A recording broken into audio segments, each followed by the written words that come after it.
Assalamu alaikum ve rahmetullahi ve berekatuh. Bismillahirrahmanirrahim.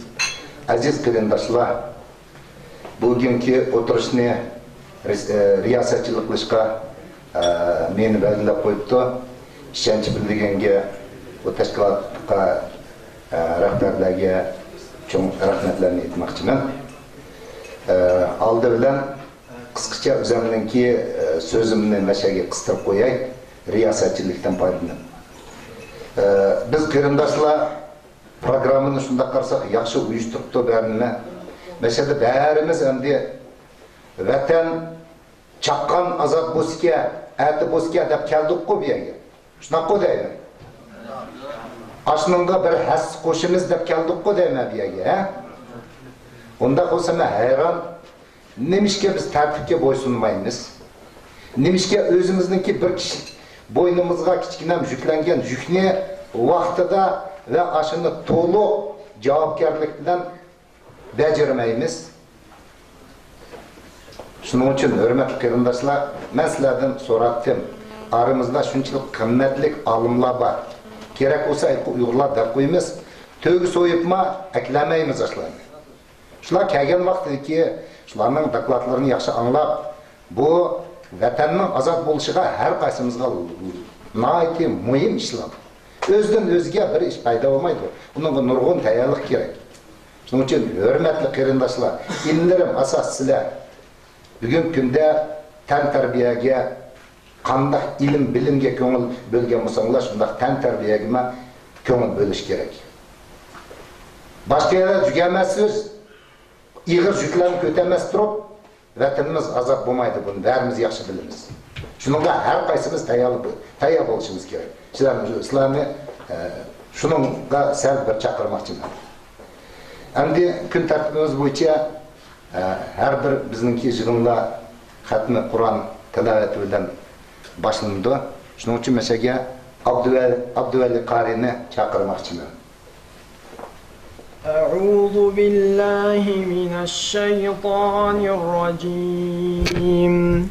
Bismillahirrahmanirrahim.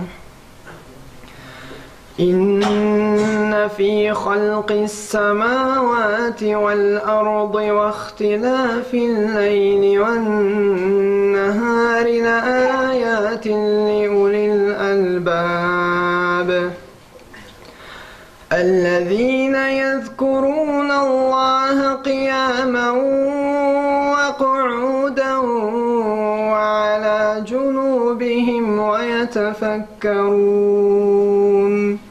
ويتفكرون في خلق السماوات والأرض ربنا ما خلقت هذا باطلا سبحانك فقنا عذاب النار ربنا إنك من تدخل النار فقد أخزيته وما للظالمين من أنصار ربنا إننا سمعنا مناديا ينادي للإيمان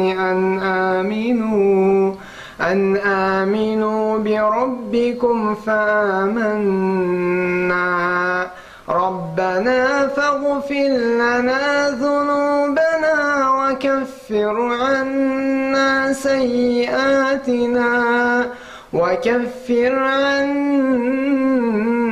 سيئاتنا وتوفنا مع الأبرار ربنا وآتنا ما وعدتنا على رسلك ولا تخزنا يوم القيامة إنك لا تخلف الميعاد صدق الله العظيم. Rahmet. Oğlumuz Abdüveli Qari'den Allah Teala razı olsun. Hürmetli qarindoshlar, Bugün gün tertibimizde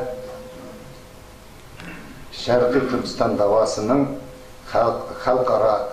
halkaradaki orni ve halk aralaştırışının usul çağrıları da bizning kıymetli doktorimiz Erkin Ekrem'ni çakırmakçı ben.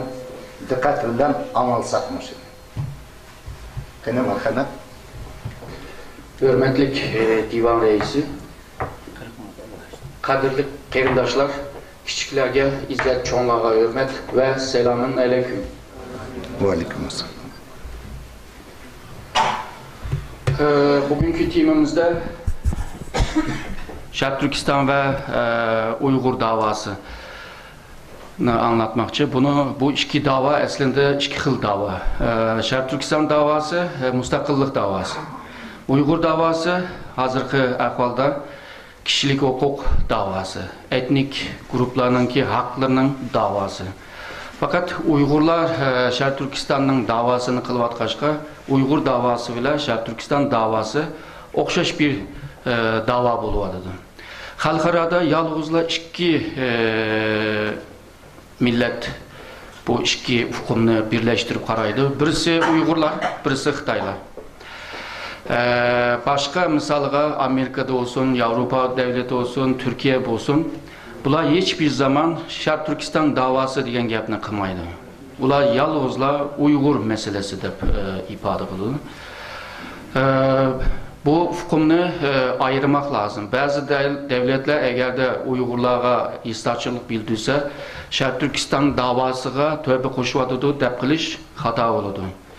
Xato tushunilish xato yo'lga apurdi. Xato yo'lga apargandan keyin xato natija bo'ldi. Xato natijada öteydigan bedel var. Şununla bunu biz to'g'ri tushunib, vaqti saati kelganda birlikda tushunib bu ikki hukumni vaqti saati kelganda ayrı tushunsak deb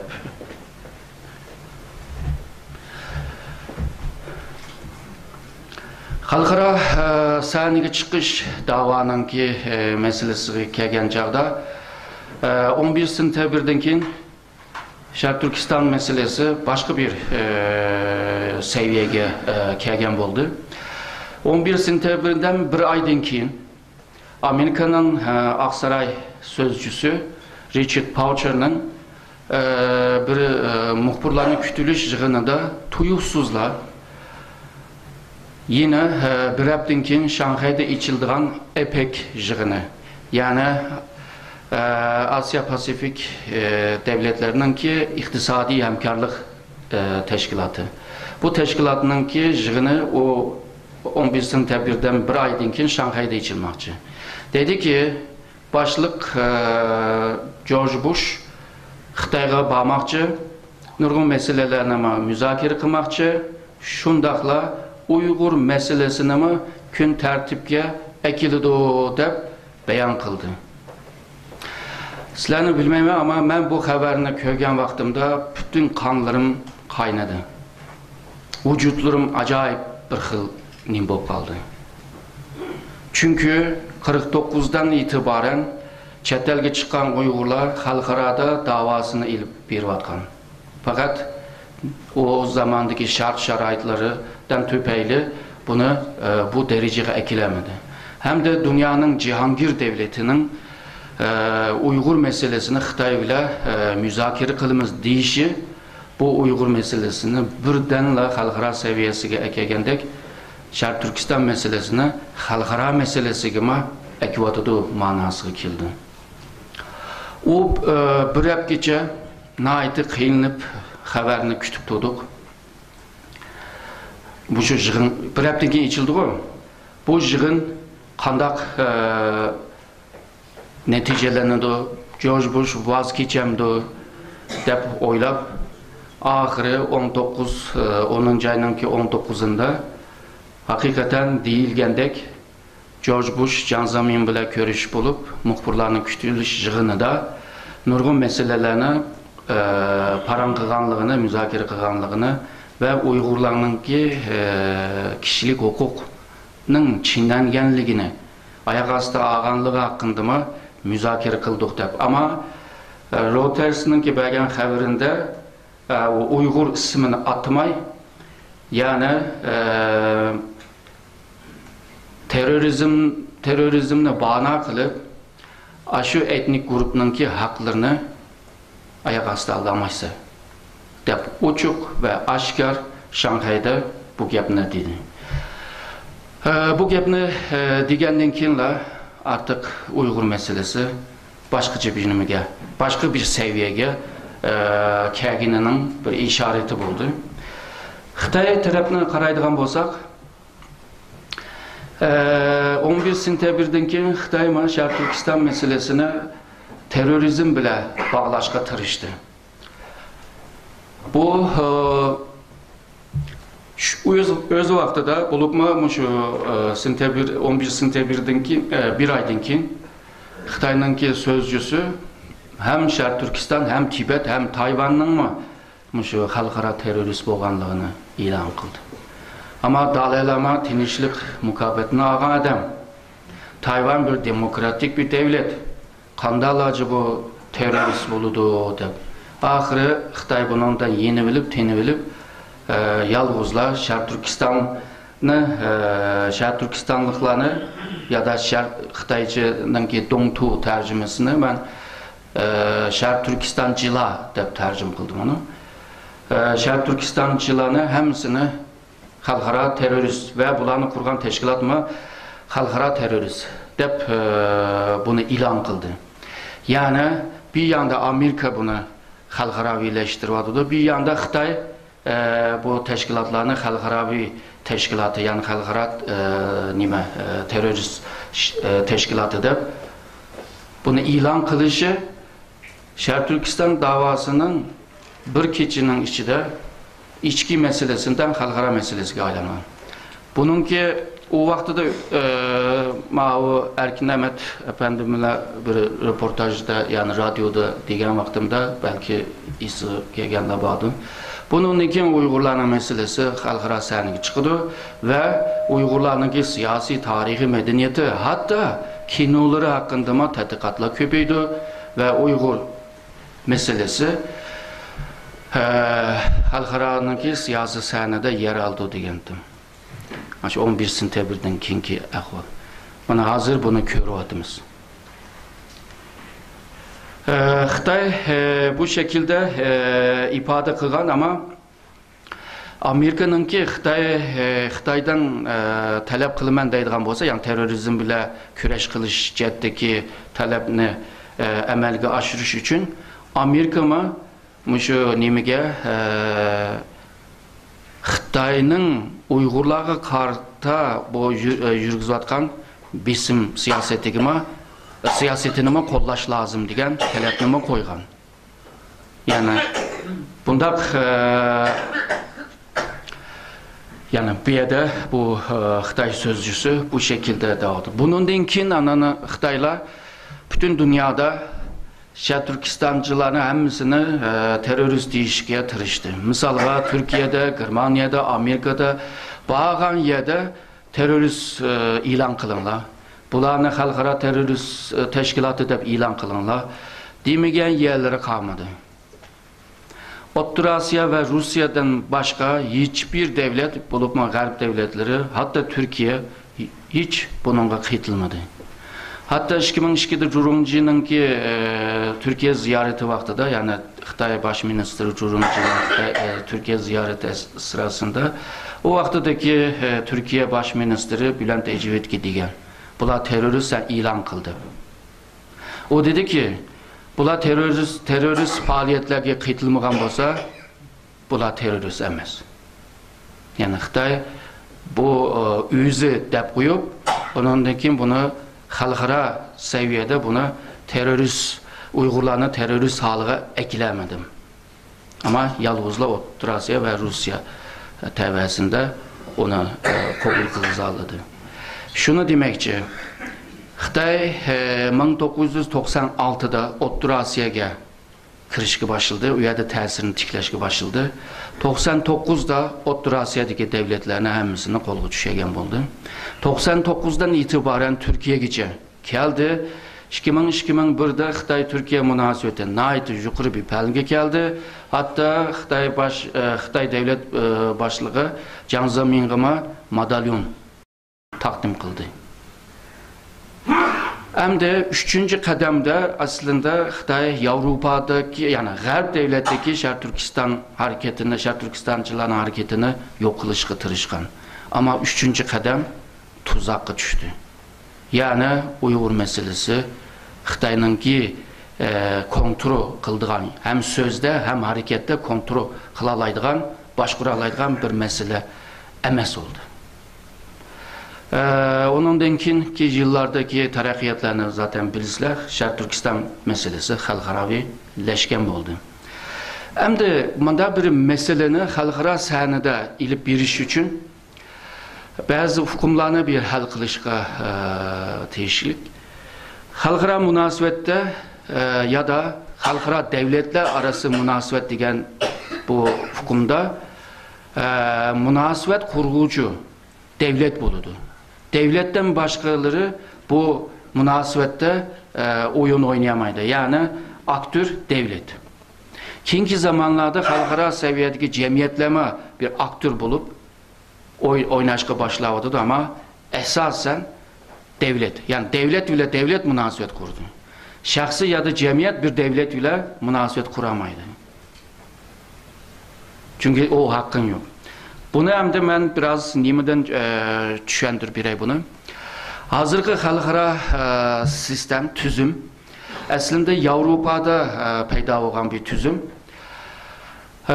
Avrupalılar otur çağını tüketkenden kim bulup mu 1953'te İstanbul ilinğandan keyin Avrupa orta çağını tüketip modern çağqa ötüdü değil mi? Ve feodalizm tüzümü batı. Tünügün Mısır'daki o mütehassımı dedi. Bu feodalizm çuğuluşunun aldıdır. Çirkovlar bununki hem adamın yani bütün devlet veya hakimiyeti ya da krallıklarını, padişahlıklarını kontrol kılamaydan halı geldi. Her bir krallıkla ya da padişahlıkla öz aldığı müstakil buluşka tırıştı. Bulup mu 1648'de Westfalia diye bir kilişim oldu Avrupa bu devletlerin arasında.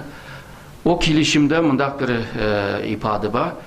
Bununkin hem devlet öz aldığı ilgili hukuka sahip, çigrağa sahip, halkıga sahip ve halkını başkurduğun o hükümet bu devletinki sahibi ve bu hükümet hem çet devletlerine karşı can açarlığındaki hem çet devletininki nimisine karşı yani can kılışka karşı mı koyalaydı. Yani bütün ilgili hukuk devletinin diyen bir hukumda oraya koydu. Bu kilişim bile bir tüzüm peyda oldu, bir sistem peyda oldu. Bu sistem 1789'da Fransa'nınki inkılabından keyin resmi oturuşu başlaydı. Ve bu Avrupa'daki devletler hemisi ebemen diyendek o tüzümge sahip oldu.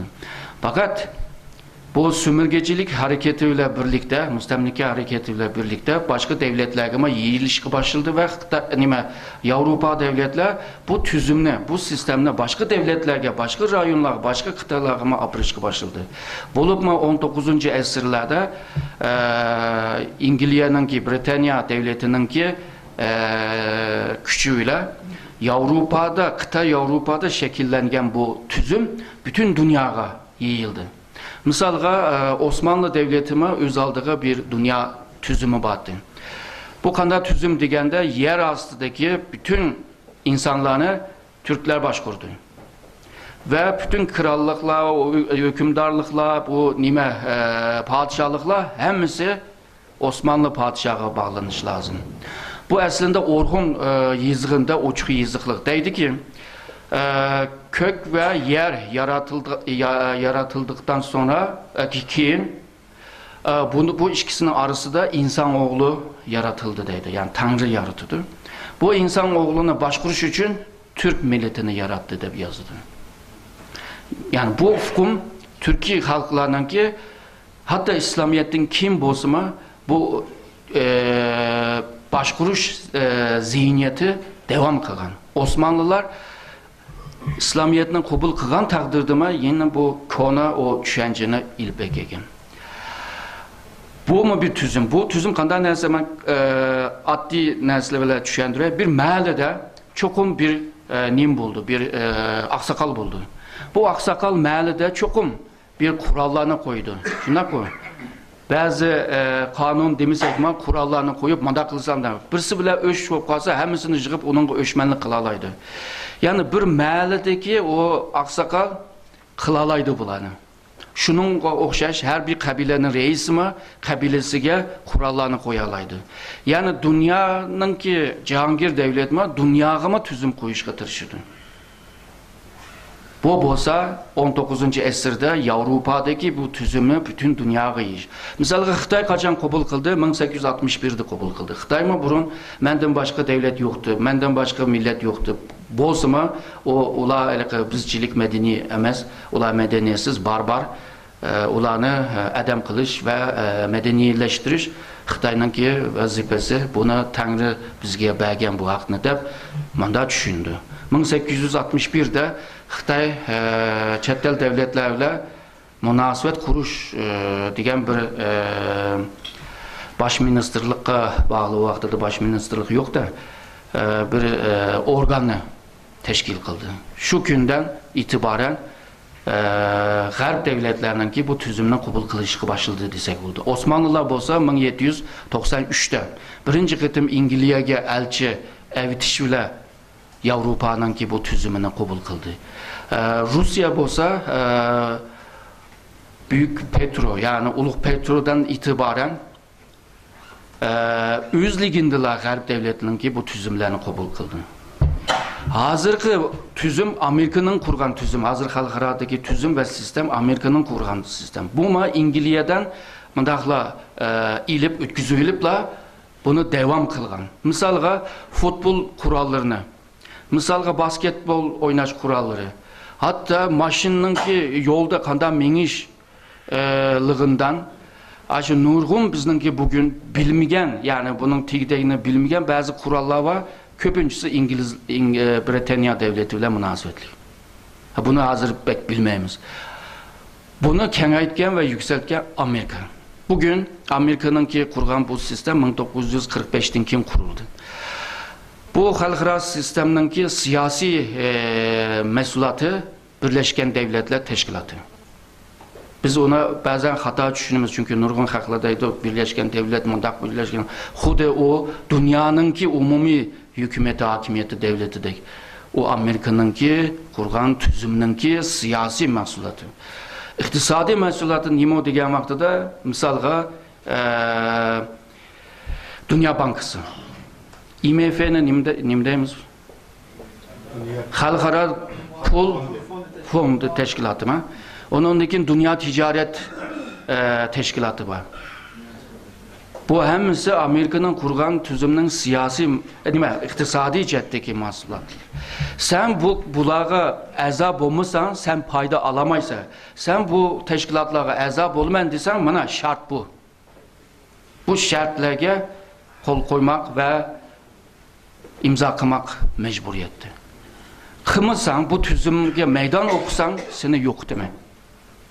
Seni tasfiye kılma. Eğer de benim tüzümümge mas kiyemese seni devlet yapma kabul kılmayma. Misalga Şimali Seprus devleti. Misalga Tayvan. Mesela kabul kılmayma. Türkiye Cumhuriyeti ilan kılıngandan keyin Lozan kilişimide bir kilişimge imza etişke mecbur kaldı. Lozan kilişiminin ki asıl manası Türkiye Cumhuriyeti'nin bu garipliklerden kurgan tüzümün tarafından kabul kılınışı. Yani ben tüzümge kiray. Tüzümge kirgenlikin seni bir devlet dep kördü. Seni bir aktör dep kördü. Şununla bizden bugün devatkan devlet degen hukum, nation degen hukum aslında Avrupa'dan peyda olan neyse. Ondan evvel mi devlet var ama bugünkü modern manadaki devletin hukumu başka. İki yıl manada. Bunu tushungandan keyin bu ebedep o'tgan tuzumlarda yolg'izlar davlatlar bir-birisi bilan munosabat qura oladi. Sharq Turkistonliklar davlat quramagandan keyin bu davlatlarning orasida munosabat quradigan bir aktyor emas, bir o'yinchi emas. Bir davlatni qurgan vaqtida sening davlat tilingni qabul qildi, madaniyatini qabul qildi, diniy e'tiqodini qabul qildi, hamma nimani qabul qildi. Chunki davlatlar bir-birisiga hurmat ko'rsatish lozim, ichki ishlarga aralashmaslik lozim degan bunda shartlar var. Ha, ba'zan shart mında yozilgan ama boshqacha qilgan ishlar bor. Endi bunda bir ahvolda Sharq Turkistonning davosini qanday xalqaro sahnada, xalqaro munosabatlarda, xalqaro tuzumlarda, sistemlarda qanday ilib boramiz degan masala paydo bo'ldi. G'arb davlatlarining qurilishida muhim bo'lgan bir qancha qimmat qarshi var. Bu hem ijtimoiy hem de siyosiy qimmat qarshi. Birisi erkinlik, ikincisi demokrasi, üçüncüsü insan hakları. Her devletninki, her milletlerinin öz aldığı bunda qimmat qarshi var. Ama ebemen deb o'tgandek Vestfaliya kelishimidan keyin 1648dan keyin G'arbliklar mushu narsalarni, mushu hozir deb o'tgan 3 xil hukmni qimmat qarshiga aylantirgan. Bu 4-500 yıldan beri bunu yığınlab, bunu toluqlab bugünkü haliga ekiyotidir. G'arb davlatlarininki xalqaro munosabatida yana bir hukm bor. Bu hukm bo'lsa kuch, ya'ni power. Bu g'arbliklar uchun muhim narsa. Ya'ni kuchim bo'lsa hal qilaman. Shuningga g'arb davlatlarda tarixiga qaraydigan bo'lsanglar, urushda, jangda ya da bir munaqashada kuch ile kuch silishtirdi. Bir kuch ustun bo'lsa, a kuch teslim bo'lish lozim, kelishimga imzo qilib qilish lozim. Ama sharqiy qaraydigan bo'lsak, bo'lib Xitoy qaraydigan bo'lsak, ularninki nimasida kuch emas. Ularninki kalısında ilgərlik. Misalga Türkiye'deki tarihte Osmanlı vaktideki filozof Mevlana'nın manda deydigan gibi var. Qanda bolsan şundaq bol. Şuna tercümesi doğru mu? Sen qanda bolsan şundaq bol. Üzerine üşürüp da yağancılık, saxtakarlık qılma degan ma'noda var. Ama Sünzi Savaş Sanatı degan bir kitap var. Sünzi Uruş Sanatı, Sünzi Binfa. Onun 3. bölümünde qandaq deydi degan vaqtida hiçbir zaman ko'nglingdagini sirtqa ko'rsatma deydi. Yig'laydigan yerga kulish lozim, kuldigan yerga yig'lash lozim deydi. Bu tushunishlik değil mi? Cemiyetlerin arasında bunda bir ko'z qarashlar var. Shuningga G'arbliklar Xitoy bilan munosabat qurgan vaqtida yomon qiynalib ketadi. Chunki u o'zininki qimmat qarshi bilan Xitoy bilan munosabat quryapti. Xitoylarmi anınga qarab, G'arbliklar qarab, bular zo'ravon, bunlar qattar, bunlar eski xalqlar, bunlar munda deydi. Chunki ular kuchga tayindi. Kuch hukm xalqaro munosabatida nayta muhim bir hukm. Yani devlet çokum güçlük oluş lazım. Onundan keyin sen üzerinki devletinin esas ya da milli menfaatini qo'g'day olasan. Milli menfaat esas bulup iki nesden teşkil tapıdı. Birisi devletini yaşatış, birisi xavfsizlik aslında devletini devam kıldırış. Eğer senin küçün bulmasa bunu kılamaysa, şununla hemsi küçke ekmek bir vadıdır. Hem de Uygurlarga kelsek, bulardan qandaq paylanırmız degan vaqtida Uygurlarninki siyasi teşkilatları ebedep o'tgandek G'arb davlatlarininki erkinlik, demokrasi ve kişilik hukuk degan hukmlarni qabul qilib ve bundan paydalanib faaliyetlerini ilib berish lazım G'arb davlati. Misalga qurolliq hareketler bo'lsa, kuch tayanmak lazım. Yani bu ufkumdan paylanmak lazım. Xalqara sahnede görüngen nesler siyasi, görünmeyen nesler güç. Hemimiz bundaki zoravanlıkka karşı biz yaxşı köməyimiz anda yaman, bu anda eski deyimiz. Ama xalqara münasibette bazen de güç ile güç mücadele kılganını görürüz. Kurallık hareketlerinin ki öz aldığı, özgü has boğan bazı məhbiyyətlər boğaşqa ben bu meseleni pek açmayayım. Siyasi meselelerini içişqə tırşay. Şərq Türkistan'ın bu davası əbəqədəb ötkəndək iki qımmet karşı esasında yürgüzmek lazım. Birisi güçki tayanmak, birisi əbəqədəb ötkən insan hakları, demokrasi ve erkinlikке. Şərq Türkistan davası için nimeler kılındı? Bunda şaraydı. Xalqara münasibet mandak bir şaraydı ki, ularının ki kıymet karşı mandak ki, bugünkü xalqara tüzüm zaten g'arbliklarning kurgan tüzüm ki, bunda bir şaraydı bizler Uygurlar nimelerini elip biriş lazım. Bu vaxtda da çokum bir planlarını, strateji planlarını, yol haritalarını sızmak lazım. Bunu 10 yıldan beri dep kelivatım ama bu onay emas okşaydı bu mesele. Hazırgıcı tefi bundan nesler demevatımız. İnşallah kısa bir zamanlarda bulanımı körelleşke nisip kısın. Her kanda planlarda çokum bir nişanı buluş lazım. Nişan çokum milli menfaatke hizmet kılış lazım. Nişanga karta strateji planlarını kuruş lazım. Strateji planga karab, yol haritaya karab, onundankin siyasetini belirleş lazım. Siyasetke karab, onundankin faaliyetine ilip biriş lazım. Yani kılvatkan faaliyet çokum en baştaki milli menfaatke hizmet kılış lazım. Nurgun faaliyetlerini kılvatımız 10 yıldan beri sanap tüketkili olmaydı. Ama önümü nime o? Digen vaxtıda qarab qalımız. Bunun sebebi senin kılgan faaliyetin, senin otturu koygan o menfaat ile maslaşmıqanlığını közdüdü. Çünkü kılgan faaliyetin menfaatke maslaşkan bolsa yüzlüğünden köründü o neticesi. Önümün köründü o.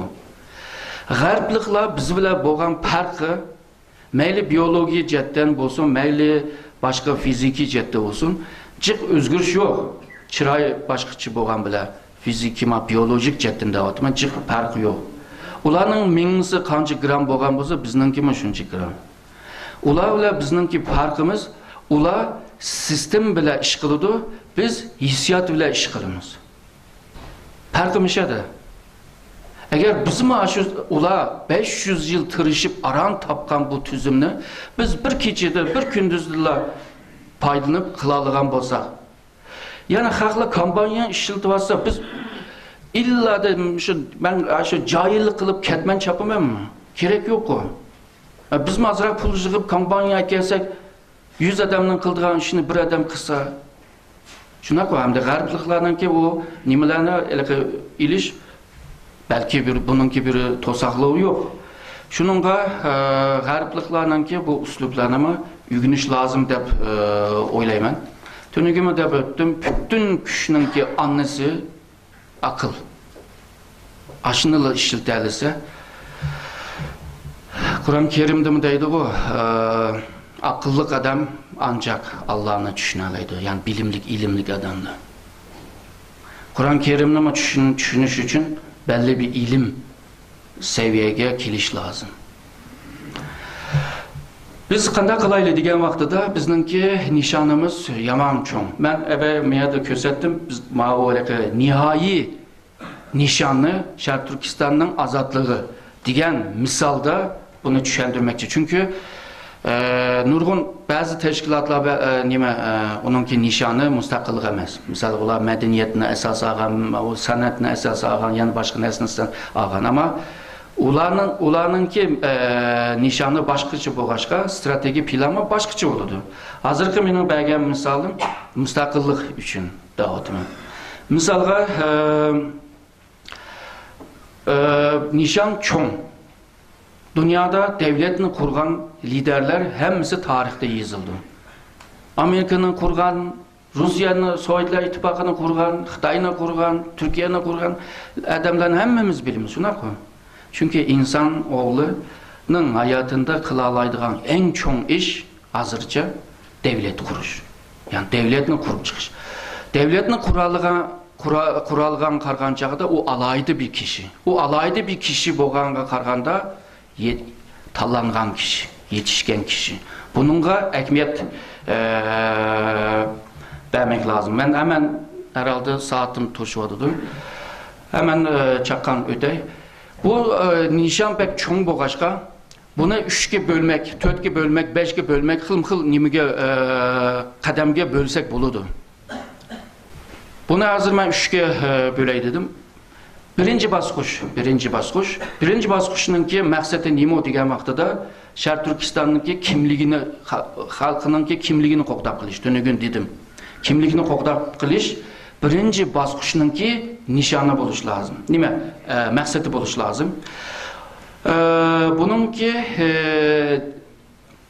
nime?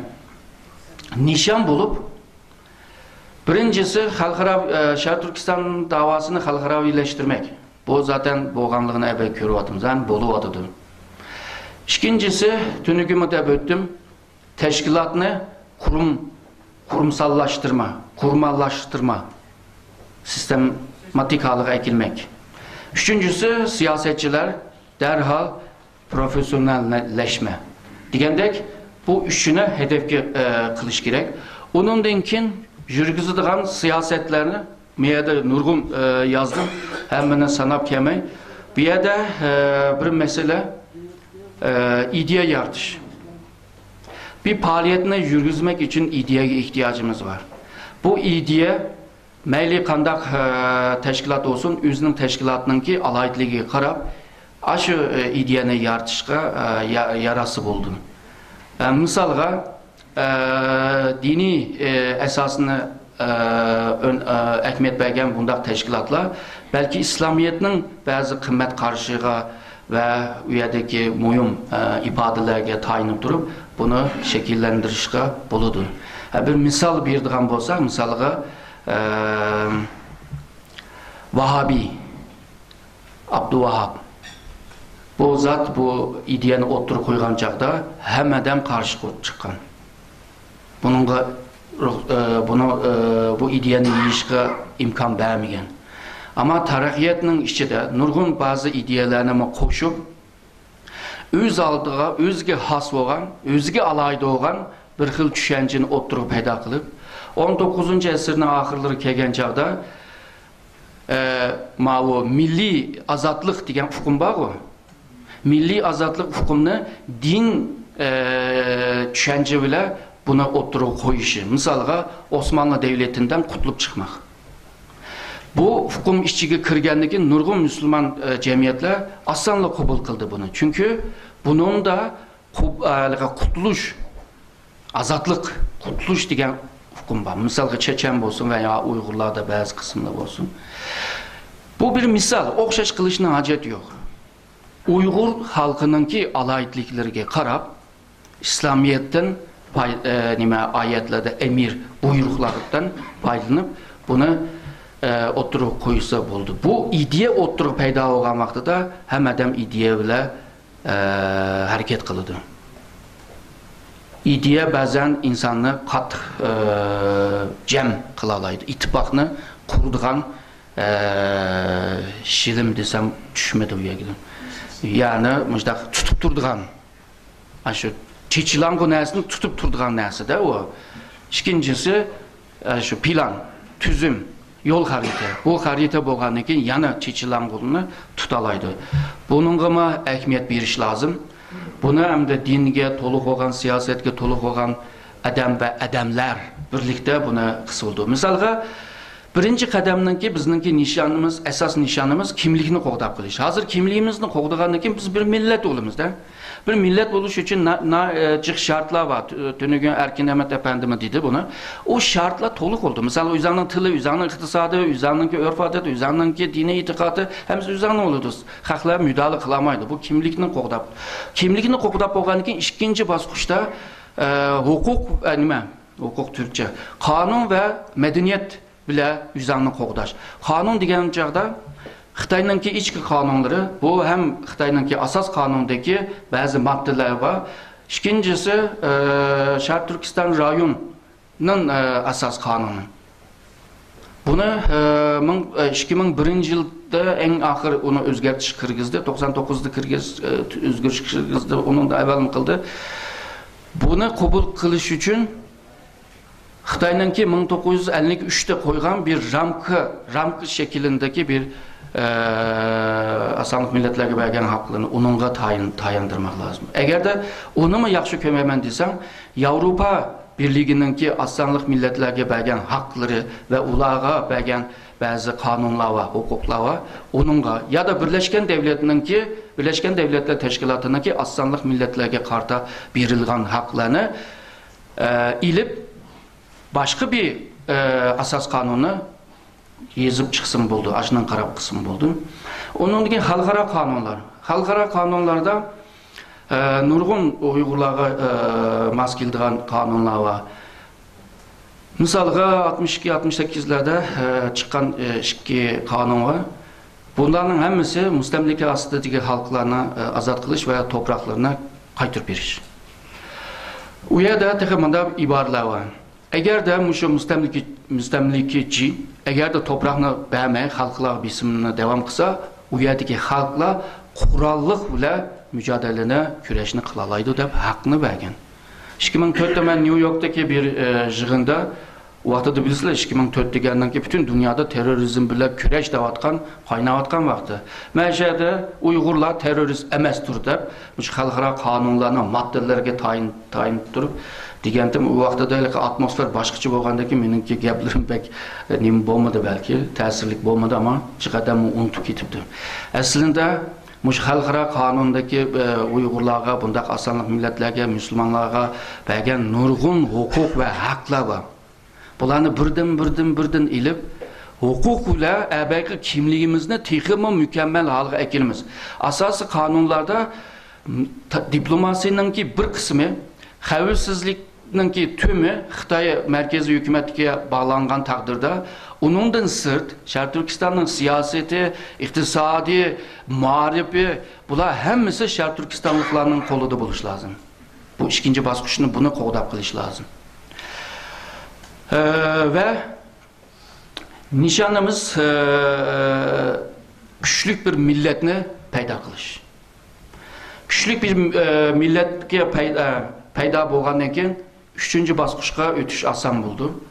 3-cü basqışda milli devletni vücudga kelish, nişan. Ve hedef, maqsadimiz mustaqil bo'lish. Eğer de bu yollarga qarab mağdigan bo'lsak, belki Allah'ın izniyle, ruhsatiyle, buyruğuna bilen belki bir yerge arzu qilgan yerga kelalaymiz. Bo'lmasa, yani nurg'un ishlarni qilib yurib, unum alamay, ömrümüz tugab ketib, oxiri shundan bilan oyatlarda degandek, sen uzang-uzanglar boshqaramagan vaqtida haqning qo'liga topshirib berma. Yana yomonlik askilik qilsang, seni yo'qlik qilib o'taman, qumga ko'mib o'taman degandek, bu xatoliklarni qilmayli. 2011 sentyabrdan keyin Allah 125 yıl, 126 yıldan keyin bizga bu şansını nimdat? Talayni berdi. Bu talayni kaçırmamak lazım. Xalqaro muhit, xalqaro vaziyat, xalqaro siyosiy atmosfer Uyg'urlarga muvofiq, ama kamchilik Uyg'urlarninki o'zida. Rahmat sizlarga. Rahmet Erkin efendim. Alım diyen mandat 40 minutga 1 minut vaqt qoldi mana. Unda bo'lsa ben programma işledim qoldi. Rahmet. Allah Teala sizden razı olsun. Allah razı olsun.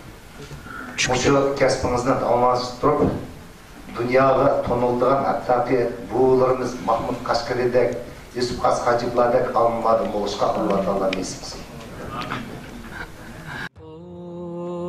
My Lord, my sins are like the highest mountain.